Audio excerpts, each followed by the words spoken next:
Karen claimed my cabin was on HOA grounds. My grandfather's 1921 survey proved her wrong. Have you ever faced someone so convinced they're right, they'll bulldoze your life to prove it? That's exactly what happened when Karen, the self-appointed queen of our neighborhood's HOA, stormed up to my secluded cabin one crisp autumn morning, waving a clipboard like a battle flag. This cabin, she declared, her voice sharp enough to slice through the pine trees, is on HOA property and it's coming down. My heart sank. That cabin wasn't just wood and nails, it was my grandfather's legacy, built with his own hands in 1921, a sanctuary where I'd spent every summer since I was a kid. Karen's smug grin told me she'd already decided my fate, but she had no idea who she was dealing with or what I'd uncovered to shut her down. The trouble started when I inherited the cabin 2 years ago, tucked away on 5 acres of untouched forest just outside the town of Willow Creek. It was my haven, far from the cookie-cutter sprawl of the nearby Pineview estates where Karen ruled the HOA with an iron fist. I'd heard whispers about her, how she'd fine neighbors for unapproved mailbox colors or demand perfectly trimmed hedges, but I figured my land, deeded to my family a century ago, was beyond her reach. I was wrong. That morning, Karen claimed a recent survey showed my property line ended 50 feet short of the cabin, placing it on HOA-controlled land. "You'll need to vacate immediately," she said, thrusting a cease and desist letter at me.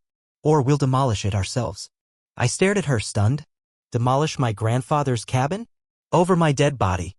I wasn't about to let Karen's power trip erase my family's history, so I dug in. First, I called my lawyer, Sarah, who warned me HOAs could be ruthless but advised me to find proof of my property boundaries.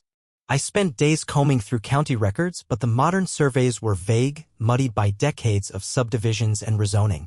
Karen, meanwhile, didn't let up.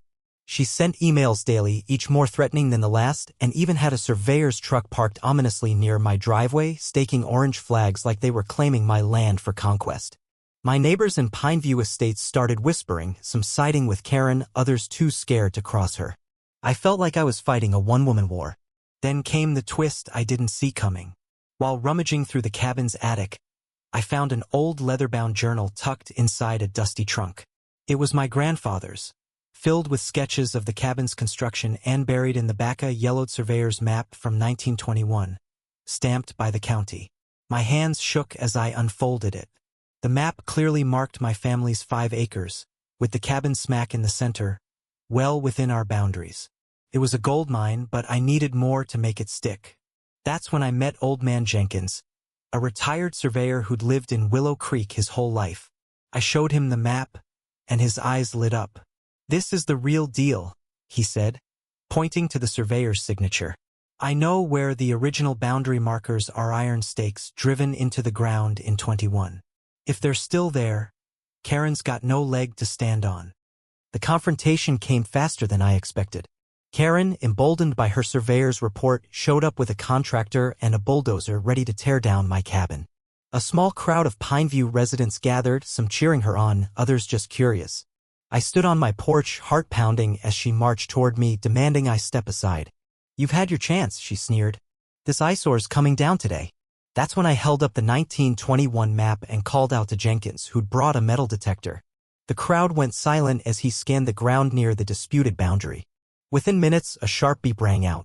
Jenkins dug, and there it was, an iron stake, rusted but unmistakable, exactly where my grandfather's map said it would be. Karen's face paled. But Karen wasn't done. She doubled down, insisting the stake was irrelevant, that her modern survey was law. The contractor hesitated, looking between us. That's when Sarah arrived, armed with a court injunction she'd filed that morning, citing the 1921 map as evidence. She handed it to Karen, whose hands trembled as she read it.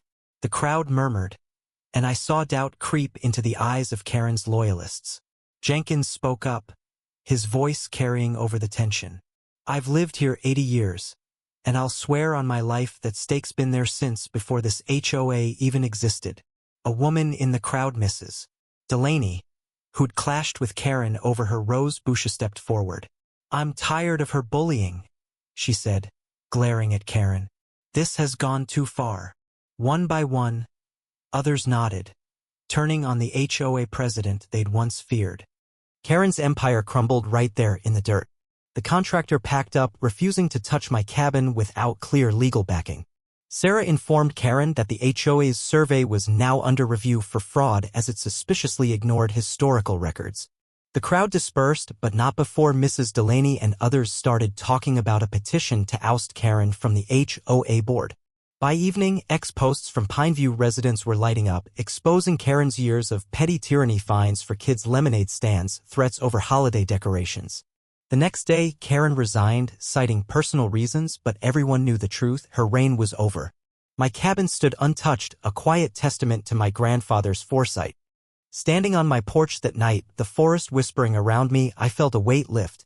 The cabin wasn't just mine, it was a piece of history, a reminder that truth can outlast even the loudest lies. Karen's downfall wasn't just about a property line, it was about standing up to someone who thought they could rewrite reality. I framed the 1921 map and hung it by the fireplace, a tribute to my grandfather and a warning to anyone else who'd try to take what's mine. Life in Willow Creek settled down, and Pineview's new HOA board even sent me an apology. But the fight left me wondering, how many others are out there, battling their own Karens, afraid to dig for the truth? What do you think, who was right in this showdown? And have you ever faced a Karen who pushed too far? Share your thoughts below.